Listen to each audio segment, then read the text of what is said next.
మా latest videos కోసం మా ఈ తెలుగు న్యూస్ ఛానల్ సబ్స్క్రైబ్ చేసి గంట సింబల్ యాక్టివేట్ చేసుకోండి. రేపు ఆఖరి మార్గశిర గురువారం. పసుపు నీళ్లతో ఇలా చేయండి చాలు. రాత్రికి రాత్రే కోట్లు వచ్చి పడతాయి. మీకు ఉండే కష్టాలన్నీ కూడా పోతాయి.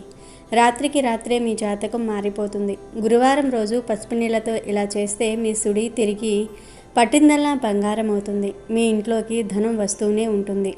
ధనం దూసుకు వస్తుంది. రాత్రికి రాత్రే మీ జాతకం కూడా మారిపోతుంది. గురుగ్రహ బలం పెరుగుతుంది. గ్రహబలం బాగుంటుంది.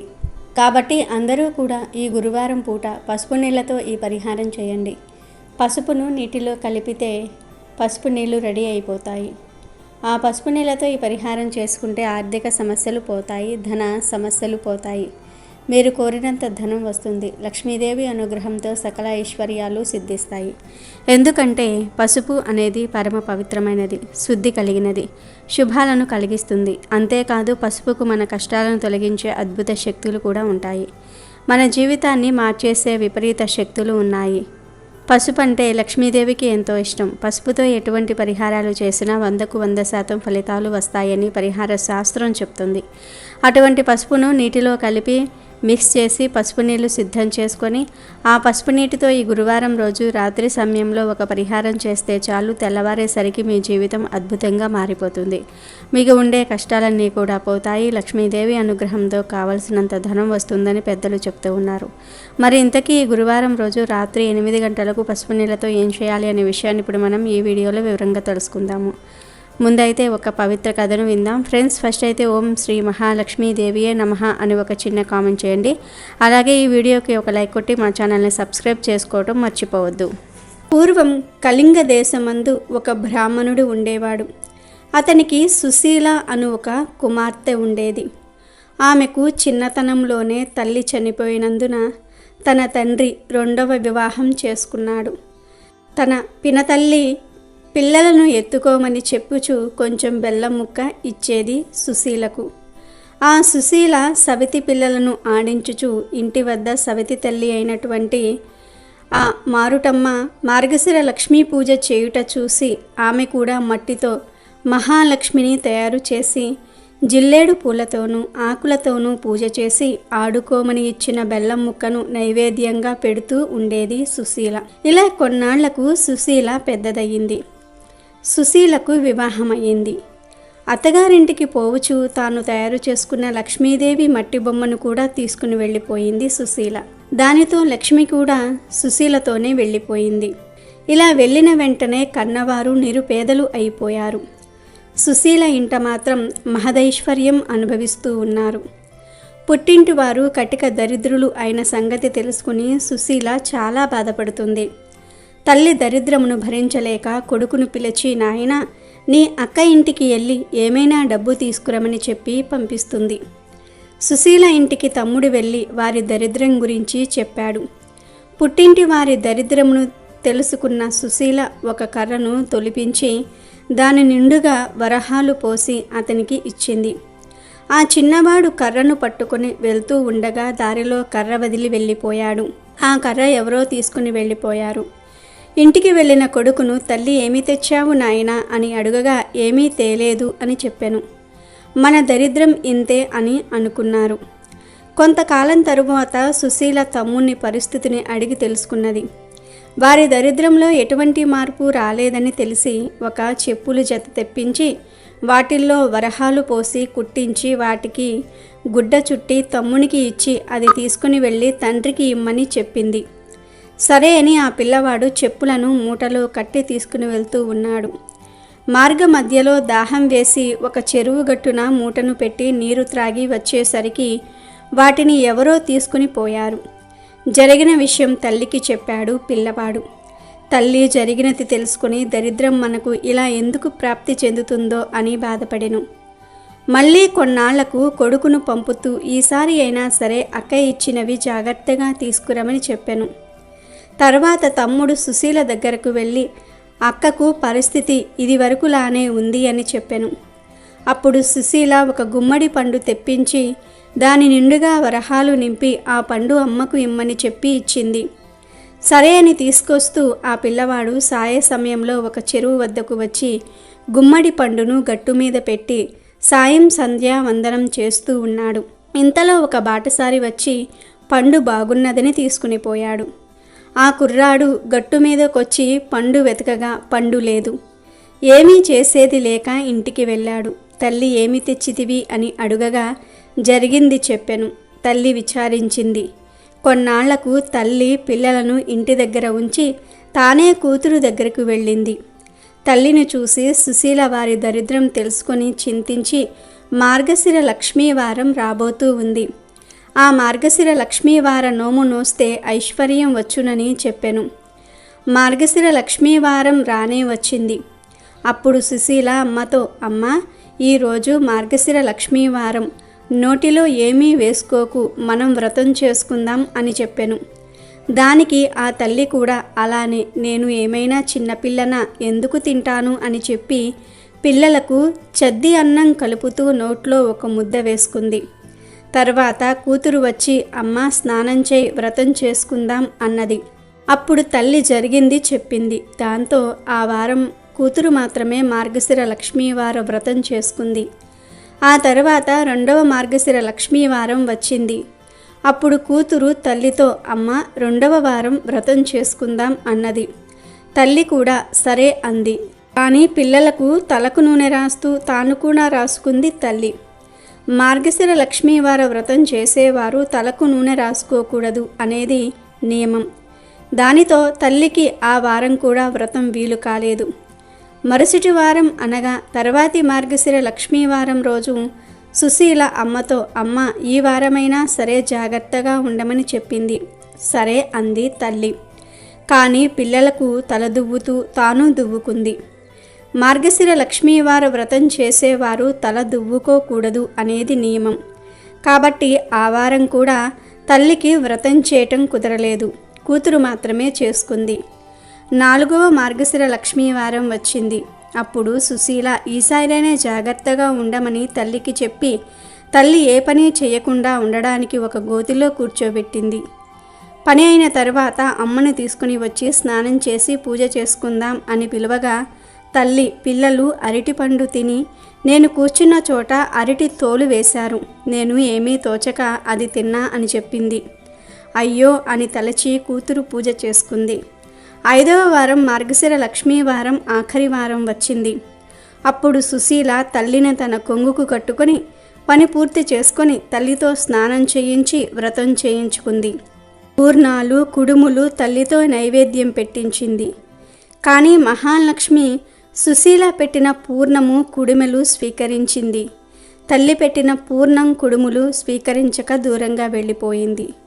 అప్పుడు సుశీల లక్ష్మీదేవితో, ఏమి అమ్మ అలా వెళ్ళిపోతూ ఉన్నావు అని అడుగుతుంది. దానికి లక్ష్మీదేవి సుశీలతో, నీ చిన్నతనంలో నువ్వు బొమ్మలతో ఆడుకుంటూ ఉంటే మీ అమ్మ నిన్ను చీపురుతో కొట్టింది, అందుకే వెళ్ళిపోతూ ఉన్నా అని చెప్పింది. అప్పుడు సుశీల తన తల్లి చేసిన దానికి క్షమించమని ప్రార్థించింది. లక్ష్మీదేవి మళ్ళీ నీ తల్లితో వ్రతం చేయించు అని చెప్పి అదృశ్యమయ్యింది. సరే అని మొదటి వారం పులగము, 2వ వారం అట్లు తిమ్మన్నం, 3వ వారం అప్పాలు పరమన్నం, 4వ వారం చిత్రాన్నం గారెలు. పుష్యమాసంలో మొదటి వారంలో పూర్ణము కుడుములు వడ్డించి తల్లితో నోము నోయించింది సుశీల. వ్రత అక్షింతలు తల మీద వేసుకున్నారు. అప్పటి నుండి తల్లికి సకల సంపదలు కలిగి అంత్యమందున విష్ణు లోకమునికి వెళ్ళెను.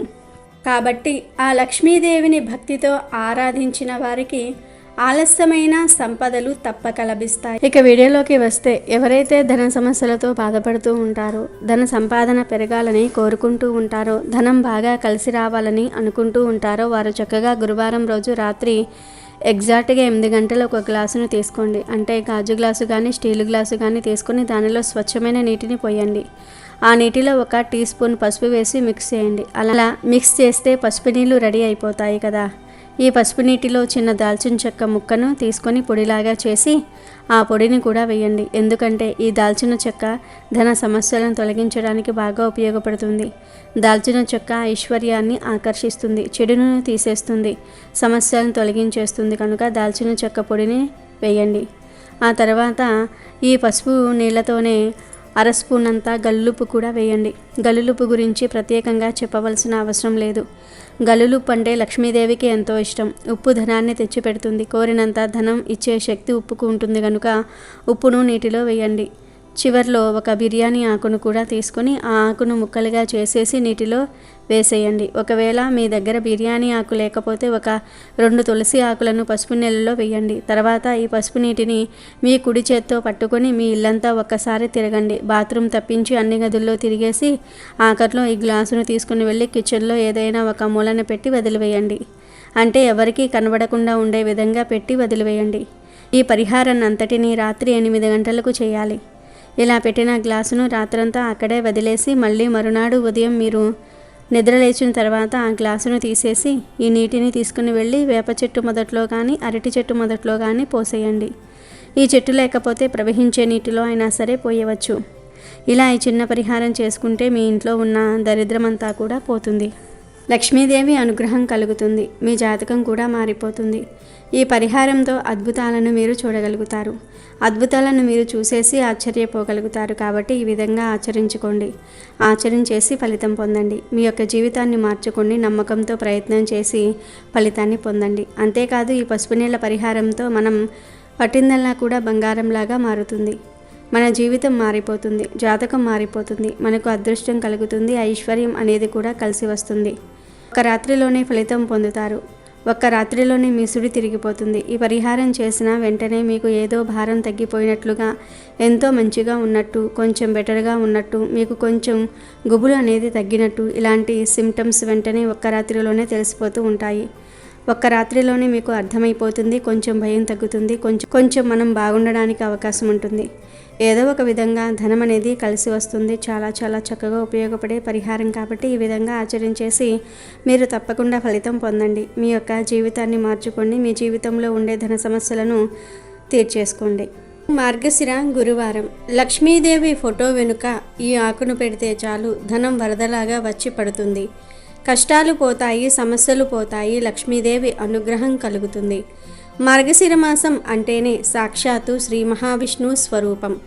అటువంటి పవిత్రమైన మాసంలో వచ్చే గురువారానికి ఎంతో విశిష్టత ఉంటుంది. రేపు మార్గశిర గురువారం. ఈ రోజున లక్ష్మీదేవి అనుగ్రహం కోసం మనం చిన్న పని చేసినా కూడా అది మన జీవితంలో పెద్ద మార్పును తీసుకొస్తుంది. ముఖ్యంగా లక్ష్మీదేవి ఫోటో వెనుక ఈ ఒక్క ఆకును పెడితే చాలు మీ ఇంట్లో ధనం వరదలాగా వచ్చి పడుతుంది. లక్ష్మీదేవి అనుగ్రహం కలుగుతుంది. ఆర్థిక సమస్యలు పోతాయి. మరి అసలు మార్గశిర గురువారం రోజున లక్ష్మీదేవి ఫోటో వెనుక ఏ ఆకును పెట్టాలి అనే విషయాన్ని ఇప్పుడు మనం ఈ వీడియోలో వివరంగా తెలుసుకుందాం. హిందూ ధర్మంలో కార్తీక మాసం ఎంత పవిత్రమైనదో మార్గశిర మాసం కూడా అంతే విశిష్టమైనది. మాసానాం మార్గశీర్షోహం అని శ్రీకృష్ణ పరమాత్ముడు భగవద్గీతలో స్వయంగా చెప్పాడు. అంటే ఈ నెలకు ఉన్న శక్తి ఎంతో మనం అర్థం చేసుకోవచ్చు. విష్ణువుకు అత్యంత ప్రీతికరమైన మాసం ఇది. అందుకే ఈ నెలలో వచ్చే ప్రతి గురువారం లక్ష్మీదేవికి ఎంతో ఇష్టమైన రోజుగా భావిస్తారు. మార్గశిర గురువారాలనే లక్ష్మీవారాలు అంటారు. మార్గశిర గురువారాలంటే లక్ష్మీదేవికి ఎంతో ఇష్టం. లక్ష్మీదేవి అంటే కేవలం డబ్బు మాత్రమే కాదు, అష్టైశ్వర్యాలకు, ప్రశాంతతకు, ఆనందానికి ప్రతీక. మన ఇంట్లో ఎన్ని సంపదలు ఉన్నా మనశ్శాంతి లేకపోతే ఆ సంపద వృధానే కదా. అందుకే ఈ మార్గశిర గురువారం నాడు లక్ష్మీ సమేత నారాయణుని పూజించటం వల్ల లక్ష్మీ కటాక్షంతో పాటు నారాయణుడి రక్షణ కూడా మన కుటుంబానికి లభిస్తుంది. ముఖ్యంగా ఈరోజు సాయంత్రం వేళ గోధూళి సమయంలో దీపారాధన చేయటం వల్ల సకల దరిద్రాలు తొలగిపోతాయి. అయితే ఈ పవిత్రమైన మార్గశిర గురువారం రోజున కొన్ని పనులు అస్సలు చేయకూడదు. చాలామందికి తెలియక చేసే చిన్న చిన్న పొరపాట్ల వల్లే లక్ష్మీదేవి ఆగ్రహానికి గురి అవుతూ ఉంటారు. ముందుగా ఈరోజు ఎవ్వరూ కూడా ఆలస్యంగా నిద్ర లేవకూడదు. సూర్యోదయానికి ముందే నిద్రలేచి శుచిగా స్నానం చేసి ఇంటిని శుభ్రం చేసుకోవాలి. లక్ష్మీదేవి ఎప్పుడూ కూడా పరిశుభ్రంగా ఉన్న ఇంట్లోనే అడుగు పెడుతుంది. బూజు పట్టిన గోడలు, చిందరవందరగా ఉన్న సామాన్లు, మురికి బట్టలు ఉన్న చోట దారిద్ర్యం తాండవిస్తుంది తప్ప లక్ష్మీదేవి నిలబడదు. అలాగే ఈ గురువారం రోజున ఎట్టి పరిస్థితుల్లోనూ కూడా మాంసాహారం భుజించకూడదు, మద్యం సేవించకూడదు. ఇది దైవానికి ప్రీతిపాత్రమైన రోజు కాబట్టి సాత్విక ఆహారం తీసుకోవటం చాలా మంచిది. మరో ముఖ్యమైన విషయం ఏమిటి అంటే ఈరోజు ఎవరికీ కూడా చేతిలో నుండి డబ్బులు అప్పుగా ఇవ్వకూడదు. అలాగే ఎవరి దగ్గర అప్పు తీసుకోకూడదు. గురువారం నాడు లక్ష్మీదేవి మన ఇంటికి వచ్చే సమయం. ఆ సమయంలో మన చేతిలో ఉన్న లక్ష్మీదేవిని వేరే ఒకరికి ఇస్తే ఇక ఆ డబ్బు తిరిగి రావటం కష్టమవుతుంది. పైగా మన ఇంట్లో ఉన్న ఐశ్వర్యం కూడా తరిగిపోతుంది అని పెద్దలు చెప్తూ ఉంటారు. అలాగే స్త్రీలు ఈరోజు జుట్టు విరబూసుకుని ఉండకూడదు. ఇంటి గడప మీద కూర్చోకూడదు. సాయంత్రం దీపారాధన చేసే సమయంలో ఇంట్లో గొడవలు పడటము, గట్టిగా అరవటము, ఏడవటం లాంటివి అస్సలు చేయకూడదు. ప్రశాంతమైన వాతావరణం ఎక్కడ ఉంటుందో అక్కడ సంపదలు కలుగుతాయి. ఈ చిన్న చిన్న నియమాలు పాటిస్తూ అమ్మవారిని భక్తితో ఆరాధిస్తే ఖచ్చితంగా మంచి ఫలితాలు ఉంటాయి. ఇక అసలు విషయానికి వస్తే మనం ఎంత కష్టపడినా చేతిలో చిల్లిగవ్వ మిగలటం లేదు. వచ్చిన డబ్బు వచ్చినట్లే ఖర్చయిపోతుంది. పెరిగిపోతూ ఉన్నాయి. ఇంట్లో ఏదో తెలియని బాధ, నరదృష్టి ఉందని బాధపడేవారు ఈ మార్గశిర గురువారం నాడు ఒక అద్భుతమైన పరిహారం చేసుకోవాలి. దీనికోసం మనకు పెద్దగా ఖర్చు కూడా చేయవలసిన అవసరం లేదు. కేవలం ప్రకృతి సిద్ధంగా దొరికే ఒక ఆకు మన తలరాతను మార్చేస్తుంది. అదే జిల్లేడు ఆకు. సాధారణంగా జిల్లేడు ఆకును వినాయకుడికి లేదా శివుడికి ఉపయోగిస్తాం కదా, లక్ష్మీదేవికి ఎలా వాడతారు అని మీకు సందేహం రావచ్చు. కానీ జిల్లేడు ఆకుకు ఆకర్షణ శక్తితో పాటు ప్రతికూల శక్తులను అంటే నెగిటివ్ ఎనర్జీని లాగేసుకునే శక్తి చాలా ఎక్కువగా ఉంటుంది. సూర్యభగవానుడికి ప్రీతికరమైన ఈ జిల్లేడు ఆకులో సాక్షాత్తు గణపతి తత్వం ఉంటుంది. మన కోరికలకు ఏవైతే అడ్డంకులు వస్తూ ఉంటాయో వాటిని తొలగించడానికి ఈ ఆకు ఒక అద్భుతమైన సాధనంలా పనిచేస్తుంది. ఈ పరిహారం ఎలా చేయాలో జాగ్రత్తగా వినండి. రేపు ఉదయాన్నే స్నానం చేసిన తర్వాత ఎక్కడైనా తెల్ల జిల్లేడు చెట్టు లేదా సాధారణ జిల్లేడు చెట్టు దగ్గరకు వెళ్ళి చెట్టుకు నమస్కారం చేసుకొని ఒక మంచి ఆకును తెంపుకు రండి. ఆకు ఎక్కడ చిరిగిపోయి ఉండకూడదు, రంధ్రాలు ఉండకూడదు. ఇంటికి తెచ్చిన తర్వాత ఆ ఆకును నీటితో శుభ్రంగా కడగాలి. తర్వాత పసుపు నీళ్లతో ఒక్కసారి ప్రోక్షించి పొడి వస్త్రంతో తుడవాలి. ఇప్పుడు ఈ ఆకు మీద మీ మనసులో ఉన్న బలమైన కోరికను రాయాలి. దీనికోసం మీరు గంధం లేదా కుంకుమను నీటితో కలిపి పేస్ట్ లాగా చేసి పూలతో కానీ లేదా మీ ఉంగరపు వేలితో కానీ ఆకు మీద రాయవచ్చు. లేదా ఎర్రటి రంగు పెన్ స్కెచ్ని కూడా వాడవచ్చు. కానీ సహజమైన గంధం లేదా కుంకుమ వాడితే మంచిది. ఉదాహరణకు, నా అప్పులు తీరిపోవాలను, వ్యాపారం బాగా సాగాలను లేదా ధనలాభం కలగాలి అని స్పష్టంగా చిన్నగా రాయండి. ఇలా కోరిక రాసిన తర్వాత ఆ జిల్లేడు ఆకు మధ్యలో 3 వస్తువులను పెట్టాలి. అవి ఏంటంటే ఒక లవంగము, ఒక యాలుక్కాయి, ఒక చిన్న ముద్ద కర్పూరము. ఈ మూడిటికి జ్యోతిష్య శాస్త్రంలో ధనాన్ని ఆకర్షించే శక్తి ఉందని నమ్ముతూ ఉంటారు.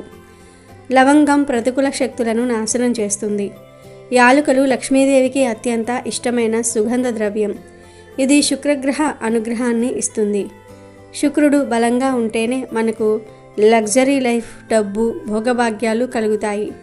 ఇక కర్పూరం మన ఇంట్లో ఉన్న దోషాలను హరించి సానుకూల శక్తిని పెంచుతుంది. కాబట్టి ఈ మూడింటిని ఆ ఆకు మధ్యలో పెట్టి ఆకును నెమ్మదిగా మడత పెట్టాలి. ఆకు విరిగిపోకుండా జాగ్రత్తగా మడత పెట్టి కావాలంటే దానికి ఒక దారం చుట్టవచ్చు లేదా పిన్ చేయవచ్చు. కానీ దారం చుట్టటమే శ్రేయస్కరం. ఇప్పుడు ఈ సిద్ధం చేసుకున్న జిల్లేడు ఆకు పొట్లాన్ని మీ పూజ గదిలో ఉన్న లక్ష్మీదేవి ఫోటో వెనుకాల ఎవరికీ కనపడకుండా పెట్టాలి. ఇది చాలా ముఖ్యం. మనం చేసే పరిహారం గోప్యంగా ఉంటేనే దానికి శక్తి ఎక్కువ ఉంటుంది. లక్ష్మీదేవి ఫోటో వెనుక లేదా పటము వెనుక ఈ ఆకును పెట్టి మనస్ఫూర్తిగా అమ్మవారికి దండం పెట్టుకోవాలి. తల్లి, నా కష్టాలన్నీ తీరిపోయేలాగా చూడు, నా ఇల్లు సిరి సంపదలతో తులతూగేలాగా ఆశీర్వదించు అని ప్రార్థించి యథావిధిగా మీ పూజను పూర్తి చేసుకోండి. దీపారాధన చేసి అమ్మవారికి పాలు లేదా పాయసం నైవేద్యంగా పెట్టండి. ఇలా ఫోటో వెనుక పెట్టిన ఈ ఆకును ఎప్పుడు తీయాలి అంటే సరిగ్గా 7 రోజుల తర్వాత తీయాలి. అంటే ఈ గురువారం పెడితే మళ్ళీ వచ్చే గురువారం నాడు స్నానం చేసిన తర్వాత ఆ పాత ఆకును తీసి దానిని ఎవరూ తొక్కని ప్రదేశంలో లేదా పారే నీటిలో వేయాలి. పారే నీటిలో వేయటం అనేది చాలా శ్రేష్టమైన పద్ధతి. మన కష్టాలు, మన దరిద్రము ఆ నీటి ప్రవాహంతో పాటు కొట్టుకుపోవాలని మన కోరిక ఆ నీటి ప్రవాహంలా నిరంతరం నెరవేరాలని దీని అర్థం. ఒకవేళ మీకు నది లేదా కాలువ అందుబాటులో లేకపోతే ఏదైనా చెట్టు మొదట్లో, తులసి చెట్టు కాకుండా వేరే ఏదైనా చెట్టు కింద మట్టి తీసి అక్కడ పాతి పెట్టవచ్చు. కానీ డస్ట్బిన్లో మాత్రం ఎట్టి పరిస్థితుల్లోనూ కూడా వేయకూడదు. ఇది చాలా శక్తివంతమైన తాంత్రిక పరిహారం. నమ్మకంతో చేస్తే ఖచ్చితంగా ఫలితం ఉంటుంది. జిల్లేడు ఆకుకు ఉన్న విశిష్టత, ఆ సుగంధ ద్రవ్యాలకు ఉన్న ఆకర్షణ శక్తి కలిసి మీ సంకల్పాన్ని బలంగా విశ్వంలోనికి పంపుతాయి. ఇది కేవలం ఒక్కసారి చేసి వదిలేయకుండా మార్గశిర మాసంలో వచ్చే ప్రతి గురువారం లేదా కనీసం 2 గురువారాలైనా చేసి చూడండి. 7 రోజులు ఆ ఆకు ఫోటో వెనుక ఉన్నప్పుడు అది ఒక అయస్కాంతంలా పనిచేసి మీ ఇంట్లోకి పాజిటివ్ ఎనర్జీని, అవకాశాలను ఆకర్షిస్తుంది. ఎప్పటి నుండో వసూలు కాని బాకీలు వసూలవుతూ ఉంటాయి. ఉద్యోగంలో సమస్యలు ఉంటే తొలగిపోతాయి. అనవసరపు ఖర్చులు తగ్గి చేతిలో డబ్బు నిలవటం మీరే గమనిస్తారు. ముఖ్యంగా గుర్తుంచుకోవాల్సిన విషయం ఏమిటి అంటే, పరిహారం ఎంత ముఖ్యమో మన ప్రవర్తన కూడా అంతే ముఖ్యం. ఈ 7 రోజులు కూడా ఇంట్లో శాంతియుతంగా ఉండాలి. లక్ష్మీదేవి నామస్మరణ చేస్తూ ఉండాలి. సాధ్యమైనంత వరకు ప్రతిరోజు సాయంత్రం దీపం పెట్టడం అలవాటు చేసుకోవాలి. మనం ఎంత భక్తితో, ఎంత నమ్మకంతో ఈ చిన్న పని చేస్తామో అంత త్వరగా అమ్మవారి అనుగ్రహం మనకు కలుగుతుంది. మార్గశిర మాసం విష్ణుమాయ, గురువారం గురువు మరియు లక్ష్మీ స్వరూపం. ఈ 2 కలిసిన రోజున చేసే ఏ చిన్న పూజ అయినా వృధా పోదు. కాబట్టి రేపు మార్గశిర గురువారం ఈ అవకాశాన్ని అస్సలు వదులుకోవద్దు. ఉదయాన్నే లేచి ఇంటిని శుభ్రం చేసుకొని ఈ జిల్లేడు ఆకు పరిహారాన్ని పాటించి లక్ష్మీదేవి కృపకు పాత్రులు అవ్వండి. మీ కష్టాలు తీరిపోయి ధనం వరదలాగా వచ్చి పడుతుంది. కనుక మీరు కూడా ఈ మార్గశిర గురువారం రోజు ఈ చిన్న పరిహారాన్ని చేసి శుభ ఫలితాలను పొంది సంతోషంగా జీవించండి. అమెజాన్లో బెస్ట్ డిస్కౌంట్స్ కోసం వీడియో డిస్క్రిప్షన్లో లింకు ఉంది, చూడండి. అలాగే మా టెలిగ్రామ్ ఛానల్ సబ్స్క్రైబ్ చేసుకోండి.